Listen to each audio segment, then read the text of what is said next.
Students, मैं मिथिलेश आप सबों का अपने यूट्यूब चैनल ट्रिकी बायोलॉजी पे स्वागत करता हूं और उम्मीद करता हूं कि आप मेरे वीडियो को लगातार देखते होंगे। जो लोग मेरे वीडियो को लगातार देख रहे होंगे उन्हें पता चलता होगा कि जस्ट एक फीलिंग आपको आ रही होगी क्लास के जैसा ही, और हर एक चीज़ को टू द पॉइंट एकदम क्लियर करके चलते रहे हैं। तो आप लोग की कोशिश होनी चाहिए कि नोट्स भी साथ साथ बनाएं। हाँ, एक चीज़ और, यदि आप मेरा वीडियो लेक्चर देख रहे हैं तो साथ में कलम, कॉपी और विद एनसीईआरटी आपके पास होना चाहिए, तब जाकर के आप इस वीडियो को बिल्कुल अच्छे से समझ पाएंगे। ठीक है ना? तो आइए आज का वीडियो लेक्चर हम स्टार्ट करते हैं। और आज का वीडियो लेक्चर हम स्टार्ट करते हैं क्लीवेज के लिए। जरा देखिए, क्लीवेज से पहले पिछले वीडियो लेक्चर में क्या देखे थे उसको जरा सा हम बताते हैं। पिछले वीडियो लेक्चर में आपको बताया गया था कि एक ओवम किस तरह से ये जाइगोट में बदल जाता है और ये जाइगोट के अंदर किस तरह से डिवीजन मिलेगा, किस तरह से ये डिवाइड करेंगे, इसी के लिए यहाँ पे क्लीवेज वर्ड यूज हुआ था। ठीक है ना? तो आइए यहाँ से हम क्लीवेज को समझते हैं। हर एक चीज को जरा ध्यान से समझिएगा। देखिए, क्लीवेज है क्या, तो हम बात करते हैं जो जाइगोट बने थे वही जाइगोट डिप्लॉइड सेल होते हैं, और वो डिप्लॉइड सेल से डिप्लॉइड बॉडी बनाने के लिए यहाँ पर माइटोसिस होगा। लेकिन जनरली जो माइटोसिस होता था उसमें हम देखते थे कि नए सेल फॉर्म्ड होते थे, और नए सेल के फॉर्म्ड होने से उसका साइज भी बढ़ता था। और साथ ही साथ बात करते हैं उसके इंटरफेज में, आपको सेल डिवीजन पढ़ाए थे क्लास 11th में, उसमें बताया था इंटरफेज में सबसे पहले G1 फेज आते हैं, S फेज आते हैं, देन G2 फेज आते हैं, जिसके कारण वो थोड़ा माइटोसिस थोड़ा लंबा प्रोसेस हो जाता है। इसी प्रोसेस से बचने के लिए जाइगोट के अंदर माइटोसिस के जैसा ही वहां पर एक और सेल डिवीजन होता है जिसमें क्रोमोसोम तो बिल्कुल सेम ही रहते हैं, लेकिन वहां पे हम बात करेंगे उसका साइज नहीं बढ़ेगा, केवल सेल का नंबर बढ़ेगा। जैसा ये एक एग्जांपल से यहाँ पे हम समझते हैं। जरा देखिए, यहाँ पे आपको दिखता होगा। देखिए, जैसे हम बात करते हैं, एक आपके पास सेल है, ये जरा देखिए, ये कोई सेल बनाए और इसी में यदि हम कहें क्लीवेज होगा, यानी हम बताएं यहां से क्लीवेज होगा, तो साइज की बात करें, साइज हम दोनों का सेम ही रखेंगे। देखिए, लगभग दोनों का साइज सेम है। यहां पर एक सेल थे, लेकिन यहां पे हम देखें कई सारे सेल बन गए हैं, यानी कुल मिलाकर के यहां से एक चीज समझ में आया होगा, सर क्लीवेज जो होता है जिसमें सेल का साइज सेम रहता है लेकिन इसके अंदर सेल के नंबर बहुत सारे होते हैं। लेकिन हम बात करते हैं यहां से माइटोसिस में, जैसे बात करें एक सेल है, ये साइज है, और यहाँ पे यदि हम माइटोसिस करेंगे तो माइटोसिस में सेल का नंबर बढ़ेगा और देन यहाँ पे देखें साइज भी बढ़ रहा है। जैसे देखिए, एक में इतना बड़ा था तो दो को मिला करके इससे थोड़ा बड़ा हो गया। क्लियर है क्या? यानी क्लीवेज और माइटोसिस में ये जनरल डिफरेंस है, एक बेसिक डिफरेंस है जो आपको ध्यान रखना है। देखिए, ये क्लीवेज टर्म की बात करते हैं। क्लीवेज टर्म सबसे पहले एक साइंटिस्ट दिए थे जिसका नाम था वॉन बेयर। किसी भी काम का नहीं है, आपको ध्यान यहां से रखना है, रख लीजिएगा। लेकिन हम बात करें, आज तक नीट या एम्स में या फिर कोई भी बोर्ड एग्जाम में इस तरह के क्वेश्चन नहीं पूछे गए हैं, क्योंकि ये एनसीईआरटी में नहीं है। केवल इंफॉर्मेशन के लिए आपको बता दिए, ये क्लीवेज टर्म का यूज जो किया था सबसे पहले वॉन मेयर साइंटिस्ट किया था। क्लियर है क्या? अब देखिए, आपको क्लीवेज भी हम डिफाइन कर दिए। क्लीवेज होता क्या है, तो देखिए ये फर्टिलाइज्ड, एक चीज समझेंगे, फर्टिलाइज्ड एग में रैपिडली सेल डिवीजन होता है बट उसका साइज नहीं बढ़ेगा, और इस तरह के डिवीजन का नाम देंगे क्लीवेज। देखेंगे, इन द फर्टिलाइज्ड एग और active egg undergoes rapid cell division which occurs rapidly producing of the multicellular stage without changing their self। यहां से ये चीज आपको ध्यान रखना है।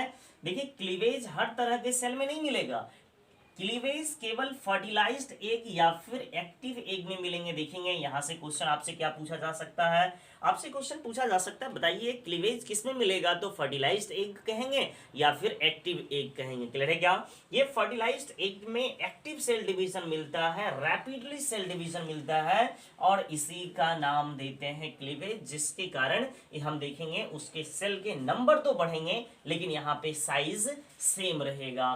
देखेंगे, हम बात करते हैं without changing their size. Clear है क्या? यानी क्लीवेज को हम देखें तो इसमें हम बात करते हैं नंबर, तो नंबर ऑफ सेल तो बढ़ेगा, लेकिन हम बात करें साइज की बात करें तो ये सेम रहेगा। क्लियर है क्या?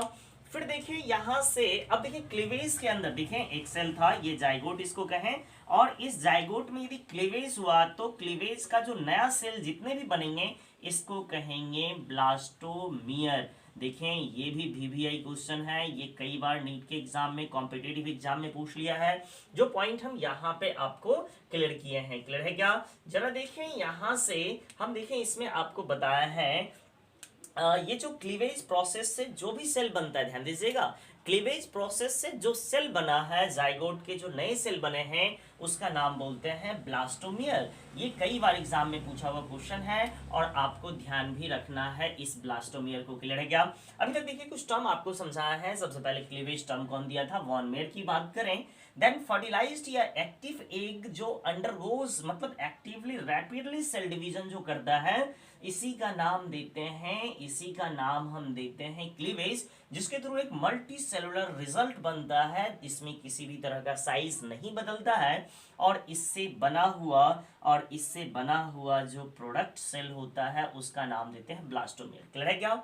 तो अब देखिए यहाँ से आपको कुछ अलग तरह के क्वेश्चन भी पूछा जा सकता है। बोर्ड के लिए तो ये नहीं है, लेकिन हम बात करते हैं ये आपके कॉम्पिटिटिव एग्जाम, जैसे हम बात करें नीट हो, एम्स हो, या फिर किसी तरह का ये आपका एग्जाम होता है, जिपमर हो गया या फिर और भी आईसीएआर वगैरह के एग्जाम जो होंगे उसमें अच्छे क्वेश्चन यहाँ से पूछे जा सकते हैं। जैसे कि बात करते हैं क्लीवेज और जनरल माइटोसिस में फर्क हम बात करें तो एक चीज पहले ही बताए, क्लीवेज शॉर्ट ड्यूरेशन का डिवीजन होता है, इसके रिस्पेक्टिवली माइटोसिस थोड़ा लॉन्ग टर्म का मतलब डिवीजन होता है। तो क्लीवेज की बात करते हैं, क्लीवेज का जो नया प्रोडक्ट सेल बना है इसका नाम ब्लास्टोमियर बोलते हैं, क्लियर है क्या? लेकिन हम यहां पर जो बोलेंगे माइटोसिस से जो नया सेल बनता है इसका नाम देते हैं डाउटर सेल। जरा देखिए यहां से आपको क्या बताए, क्लीवेज का जो प्रोडक्ट सेल होता है नाम देते हैं ब्लास्टोमियर्स, और यहां से माइटोसिस का जो प्रोडक्ट सेल होता है इसका नाम देते हैं डाउटर सेल। पहला पॉइंट क्लियर हुआ। फिर देखिए दूसरा पॉइंट आते हैं, दूसरे के लिए आपको पहले ही बता दिए, हम बताए क्लीवेज में जो सेल डिवीजन होते हैं उसमें केवल इंटरफेज का ओनली एस फेज मिलता है, G1 और G2 फेज नहीं मिलता है, क्लियर है क्या? हम बात करते हैं क्लीवेज का इंटरफेज वेरी शॉर्ट होगा, केवल एस फेज प्रेजेंट होगा। बट यहाँ पे हम देखेंगे, यहाँ से माइटोसिस की बात करते हैं, इसके इंटरफेज थोड़े लंबे होंगे जिसमें G1, S और G2 फेज भी प्रेजेंट होंगे। देखिए जब सेल डिवीजन आपको पढ़ा रहे थे वहां पे कैरियोप्लाज्मिक इंडेक्स बताए थे, तो हम बोलेंगे यहाँ पे क्लीवेज जिसमें भी होगा, क्लीवेज के कारण कैरियोप्लाज्मिक इंडेक्स बढ़ता है और माइटोसिस में कैरियोप्लाज्मिक इंडेक्स सेम रहता है, क्लियर है क्या? तो इस तरह से ये आपको हम समझाए, यहाँ से क्लीवेज से रिलेटेड कुछ टर्म थे। अब यहाँ से हम बताएंगे किस तरह से यहाँ पे ह्यूमन का जो मेमेलियन जाइगोट होता है उसके अंदर किस तरह से क्लीवेज होता है, ठीक है ना? तो चलिए इसको मिटाते हैं और आप यहाँ से वीडियो रोक करके देख लीजिएगा। तो चलिए यहाँ से क्लीवेज के बारे में एक दो टर्म और देख लेते हैं। जरा एक चीज यहाँ से देखिएगा, आपको ये बताया गया था कि जैसे कोई एग था, ध्यान दीजिए आज से 2 लेक्चर पहले की बात करें जिसमें आपको टाइप्स ऑफ एग पढ़ाए थे, उसमें आपको बताए थे, जैसे हम बताए थे यहाँ पर यॉक के बारे में। जैसे यहाँ पे हम बताए थे साइटोप्लाज्म ये पूरा रहा और उसमें यॉक हम बात किए थे, कहीं पे सेंटर में होता था, कहीं बीच में होता था। इस हम यॉक की बात करते हैं। ये जरा हम बात करें यॉक, हम बात करें ये यॉक के प्रेजेंस के कारण भी यहाँ पे क्लीवेज का रेट डिफाइन होता है। यानी हम बात करते हैं जाइगोट में डिवीजन कितना फास्ट मिलेगा, ये डिपेंड करता है यॉक कितना है। यानी हम बात करते हैं यॉक के इनवर्सली प्रोपोर्शनल होता है क्लीवेज। यानी हम बात करते हैं कोई एग है, किसी एग के अंदर हम बात करें यॉक का अमाउंट ज्यादा है, तो हम बात करते हैं उसमें क्लीवेज जो होंगे वो क्लीवेज स्लो होगा, यानी यहाँ पे क्लीवेज कैसा होगा, स्लो होगा, ठीक है ना? फिर यहाँ से बात करते हैं दूसरे पॉइंट पे आते हैं। दूसरा पॉइंट जरा यहाँ से देखिएगा, यदि हम बात करें यहाँ से यॉक का अमाउंट कम है तो वो हम बात करते हैं यहाँ से क्लीवेज जो होंगे वेरी फास्ट होगा। यानी यहाँ से एक अपना कंडीशन बन गया, जो यहाँ से कंडीशन क्या बना, हम कह सकते हैं यॉक जो होगा इनवर्सली प्रोपोर्शनल होगा किसके, क्लीवेज के, क्लियर है क्या? तो यहाँ से यही स्टेटमेंट आपको लिखा गया है, ध्यान दीजिएगा। यानी हम बात करते हैं क्लीवेज डिफाइन होता है यॉक के कंसंट्रेशन पे या फिर अमाउंट ऑफ यॉक पे। क्लियर है क्या? ये साइंटिस्ट कौन दिया था इतना आपको ध्यान नहीं रखना है, बस आपको ये चीज बता दिया है। क्लियर है क्या? ये भी एक बार क्वेश्चन में पूछ लिया गया है, तो आपसे सिंपली पूछ सकता है क्लीवेज फास्ट होगा स्लो, ये किस पे डिपेंड करता है? तो यॉक के अमाउंट पे। यानी हम बात करें यॉक का अमाउंट ज़्यादा होगा तो क्लीवेज कम होंगे, और यॉक कम होंगे तो क्लीवेज फास्ट होगा। ये इन्वर्सली प्रोपोर्शनल की बात करते हैं, उल्टा संबंध है इस दोनों के बीच।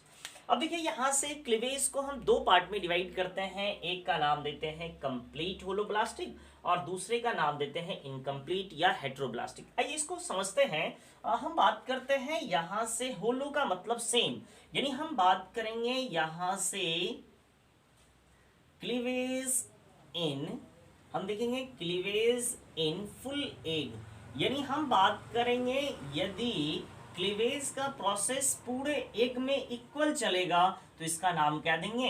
कंप्लीट और होलोब्लास्टिक। और यदि हम बात करेंगे किसी में क्लीवेज का प्रोसेस यानी कम बेस होगा और दूसरी बात करें केवल साइटोप्लाज्म में ही होगा। देखिए होलो का मतलब क्या? पूरा एग। यदि हम बात करेंगे यहाँ पर क्लीवेज पूरे एग में चलेगा तो नाम क्या देंगे? होलोब्लास्टिक, और केवल साइटोप्लाज्म में चलेगा तो नाम देंगे हेट्रोब्लास्टिक या फिर इनकम्प्लीट, या फिर इसका नाम देंगे इनकम्प्लीट क्लीवेज। क्लियर है क्या? ये इनकम्प्लीट क्लीवेज जो मिलता है खास करके ये मिलेंगे अपने मेगालिथिकल एग में, जैसे बर्ड्स हो गए, रेप्टाइल्स हो गए, इस सब के अंदर ये प्रोसेस मिलेगा। ये आपको याद नहीं रखना है, मेन अपने को ये याद रखना है क्लीवेज।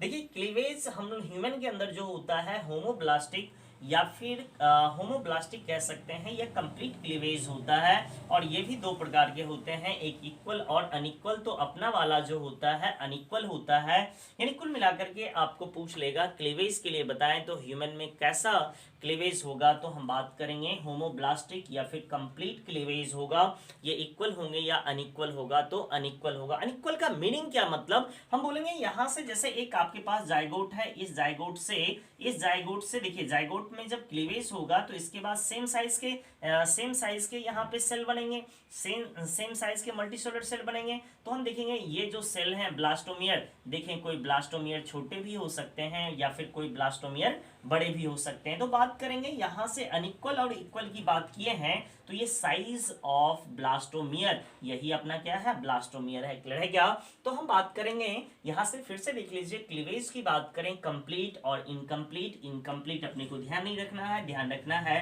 कंप्लीट वाला भी दो तरह का, एक इक्वल होलोब्लास्टिक और दूसरा अनइक्वल होलोब्लास्टिक, जिसमें क्लीवेज के बाद जो ब्लास्टोमियर्स बनते हैं वो यदि इक्वल साइज के रहेंगे तो इसका नाम देंगे कंप्लीट होलोब्लास्टिक, और यदि मतलब अनइक्वल साइज के रहेंगे तो यहाँ पे नाम देंगे, यहाँ से अनइक्वल होलोब्लास्टिक नाम देंगे। ह्यूमन में कैसा मिलता है? Unequal holoblastic. क्लियर है क्या?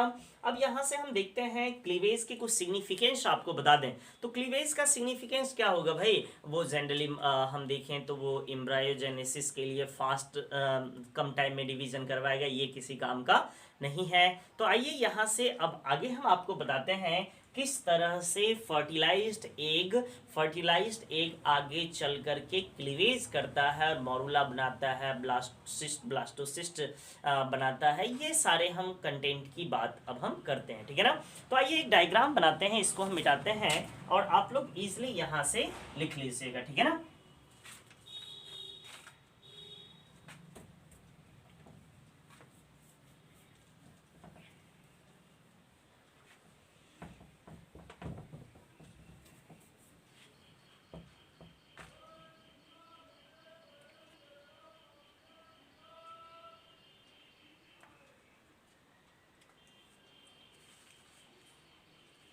आइए सबसे पहले हम बताते हैं, आपके पास कोई जायगोट है, यहाँ हम ऊपर इसको लिखते हैं। देखिए आपके पास कोई जायगोट है, जायगोट नहीं, इवन आपको मान लीजिए ये रहा अपना ओवम। अब देखें ओवम की बात करते हैं और ओवम के साथ ये अपना ये जो अपना एस्पर्म है, ये एस्पर्म है। क्लियर है क्या? ये ओवम है और ये एस्पर्म है। क्लियर है क्या? अब जरा देखिए पिछले क्लास में आपको फर्टिलाइजेशन बताए थे, उसको जरा एक बार हम रिकॉल करेंगे। इसके लिए हम यहाँ पे डायग्राम बनाते हैं, फिर जाके उस प्रोसेस को हम इजीली समझ पाएंगे। जैसे देखिए यहाँ से हम एक स्ट्रक्चर बना रहे हैं और इस स्ट्रक्चर का नाम हम देते हैं फैलोपियन ट्यूब। जरा देखिए ये जो हम डायग्राम बनाए हैं इसको आप ऐसा फील करें, जो ये डायग्राम जो हम बनाए हैं ये अपना फैलोपियन ट्यूब है। जरा देखिए, ये फैलोपियन ट्यूब के फिम्ब्रीज होंगे, ये फैलोपियन ट्यूब के फिम्ब्रीज हो गए। क्लियर है क्या?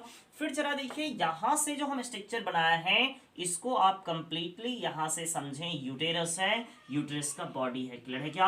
और यहां से ये वेजाइना वाला पार्ट, यहां से ये सर्विक्स वाला पार्ट और ये वेजाइना वाला पार्ट ओपन हुआ। क्लियर है क्या? फिर देखिए, इस रीजन को हम जरा सा फंडस का रूप देते हैं। जरा देखिए, इसको हम फंडस का रूप दिए हैं और फंडस में भी यहाँ पे जरा देखिए इंडोमेट्रियम का वॉल यहाँ पे अटैच है। क्लियर है क्या? अब जरा देखिए, यहाँ पे हम आपको बताए थे यहाँ पे ओवरीज होती हैं और इस ओवरीज के अंदर primary oocyte, secondary oocyte, tertiary, Graafian और यहाँ से मैच्योर फॉलिक्यूल्स इसके अंदर चले गए थे जिसको सेकेंडरी oocytes बोलते हैं। कंप्लीट है क्या? अब जरा देखिए, यहां से ये जो रीजन होता है ये एम्पुलरी स्थमस जंक्शन बोलते हैं। अब देखिए, होता क्या है, जब कोई मेल यहां से कॉपुलेशन अपने पेनिस को यहां पे इंसर्ट करेंगे तो पेनिस को इंसर्ट करने के बाद ये अपना पेनिस से यहां पे स्पर्म निकल रहे हैं। ये जरा देखिए स्पर्म निकल रहे हैं और इस स्पर्म का नंबर आपको बताए थे अबाउट 200 to 300 मिलियंस, यानी हम बात करें 2 से 3 करोड़ यहाँ से स्पर्म रिलीज होते हैं। और देखिए यहाँ से क्या होता है, अब जस्ट लाइक समझें, ये जो अपना ओवम है इसको आप दुल्हन मान लें। सिंपली आप देखें, इस ओवम को आप दुल्हन मान लें। ये ओवम है नहीं, ये अपना है सेकेंडरी oocyte। क्लियर है क्या?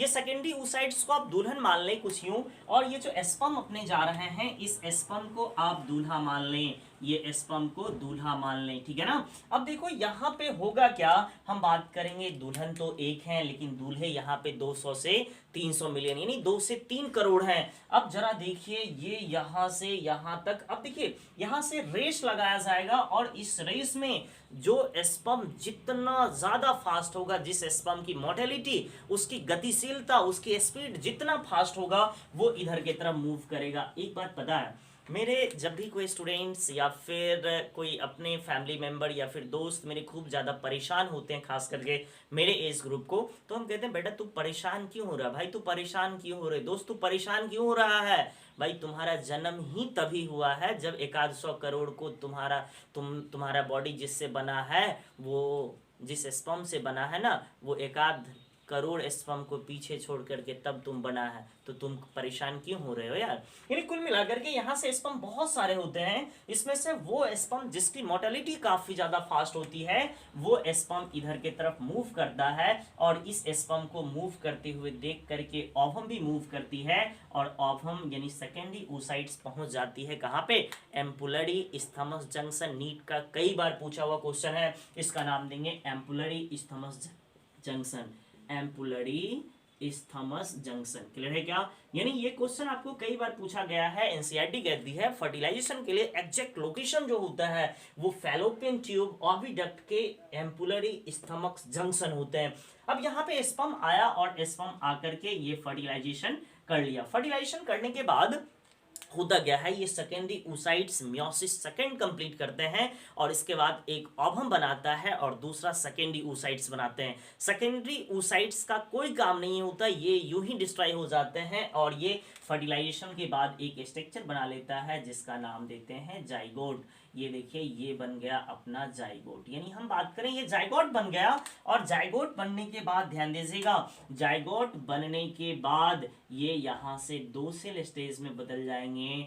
2 सेल स्टेज से अब यहाँ से क्लीवेज शुरू हो गया है, 2 सेल से यहाँ पे 4 सेल बनेंगे, 4 सेल बन जाएंगे, साइज सेम रहेगा, 4 से 8 बन जाएंगे। जरा देखिए, 4 से 1 2 3 4 5 6 7 8 बन जाएंगे, 8 से ये बना लेंगे 16 बना लेंगे। देखिए लेकिन साइज में कोई फर्क नहीं आ रहा है, साइज पहले भी इतना था अब भी इतना है। अब यहाँ पर ये 4 5 6 7 8 9 10 11 12 13 14 15 16 बन गए और इसी 8 से ये था 8 सेल और ये कितने थे 16। अब देखिए यहाँ से हुआ क्या है, एक जाइगोट में एक ही सेल था, उसके बाद 2 4 8 16 इस तरह से सक्सेसिवली बढ़ते जाता है और इसके अंदर जो सेल्स होते हैं इसी सेल्स का नाम देते हैं ब्लास्टोमियर, जो आपको पीछे भी बताए थे। यानी हम बताएं क्लीवेज से जितने भी नए सेल बनेंगे सबको ब्लास्टोमियर्स कहते हैं। इस तरह से ये बनते बनते बनते बनते बनते बनते यहाँ चले आए और यहाँ आने के बाद क्या होता है जरा आपको पहले यहाँ पे इस सारे डायग्राम को यहाँ पे हम ड्रॉ करते हैं, फिर जाकर के इसको एक्सप्लेन करते हैं, ठीक है ना। तो चलिए आप लोग इसको डायग्राम बनाइए, तब तक हम डायग्राम चलिए अब यहाँ से देख लेते हैं मॉडुला के बारे में एक दो पॉइंट, फिर ब्लास्टुला के बारे में, फिर ये ट्रोफोब्लास्ट का क्या काम है, इनर मास सेल का क्या काम है, इस सारे कैरेक्टर के बारे में यहाँ पे बता रहे हैं। देखिए सबसे पहले मॉडुला की बात करें तो ये एक बॉल लाइक स्ट्रक्चर है और बॉल लाइक स्ट्रक्चर के साथ साथ ये एक सॉलिड स्ट्रक्चर है, मल्टी सेलुलर स्ट्रक्चर है। और ये मलबेरी सिल्क का जिस तरह से उसका लार्वा रहता है उस तरह से ये दिखता है, इसलिए इसका नाम देते हैं मॉडुला, ठीक है ना। देन यहाँ से देखेंगे यही आगे जाकर के ब्लास्टुला में बदलता है और इस ब्लास्टुला में बदलने के प्रोसेस का नाम देते हैं ब्लास्टुलेशन। अब देखें इस ब्लास्टुला के ऊपर ब्लास्टुला में देखते हैं दो टाइप के सेल होंगे। यहाँ से दिखाए आपको बाहर की तरफ जो रहता है इसका नाम देते हैं ट्रोफोब्लास्ट सेल। देखिए ट्रोफोब्लास्ट सेल है जो कि स्टिकी होता है यानी चिपचिपा होता है और ये इंडोमेट्रियम यानी हम बात करें यूट्रस के एंडोमेट्रियम के साथ ये अटैचमेंट करने में हेल्प प्रोवाइड करता है। फिर यहाँ से हम बात करते हैं अंदर वाले जो सेल रहते हैं उसका नाम हम यहाँ से देते हैं, उसका नाम देते हैं इनर मास सेल और ये आगे जाकर के एम्ब्रियो का फॉर्मेशन करता है। अब देखिए इम्प्लांटेशन है क्या, तो ये देखिए अपना यूट्रस हुआ और यूट्रस का ये हुआ इंडोमेट्रियम, ये रहा इंडोमेट्रियम, जरा देखिए ये रहा अपना इंडोमेट्रियम और इस इंडोमेट्रियम की बात करें और ये सर्वाइकल रीजन और ये सर्वाइकल रीजन और ये वेजाइना वाला रीजन हुआ और ये हम बात करें इस तरह से फंडस और ये रहा फैलोपियन ट्यूब। तो हम बात करते हैं ये रहा इंडोमेट्रियम और इसके साथ इस स्ट्रक्चर का बंधना जुटना ये क्या कहलाएगा, इम्प्लांटेशन। और इम्प्लांटेशन में मेल हेल्प कौन करता है, ट्रोफोब्लास्ट जो कि स्टिकी होता है। फिर यहाँ से देखेंगे ये इम्प्लांटेशन होता क्या है, या तो ये मिड डॉर्सल पार्ट में होंगे या तो ये फंडस रीजन में ये इम्प्लांटेशन होगा। अब देखिए ये यहाँ से बताए थे जोना पेलोसिडा, और जोना पेलोसिडा का एक बहुत बड़ा रोल होता है कि फैलोपियन ट्यूब या फिर किसी दूसरे स्टेज में यूट्रस के अंदर ये इम्प्लांटेशन से रोकता है। It prevent implantation of the blastocyst at the abnormal site. यानी हम बात करते हैं ये जोना पेलोसिडा का काम होता है ये जो अपना ब्लास्टोसिस्ट है उसको एबनॉर्मल साइट उल्टे पुल्टे जगह पे जोड़ने से बचाता है, ठीक है ना। एक टर्म आता है एक्टोपिक प्रेगनेंसी, जब हम देखते हैं ये जो ब्लास्टोसिस्ट फैलोपियन ट्यूब में अटैच हो जाता है तब इसका नाम देते हैं। ये सब अगले क्लास का कंटेंट है। तो ये वीडियो यदि आपको समझ में आए तो लाइक शेयर और कमेंट जरूर कीजिएगा। तब तक के लिए धन्यवाद, गुड बाय, मिलते हैं अगले वीडियो लेक्चर में।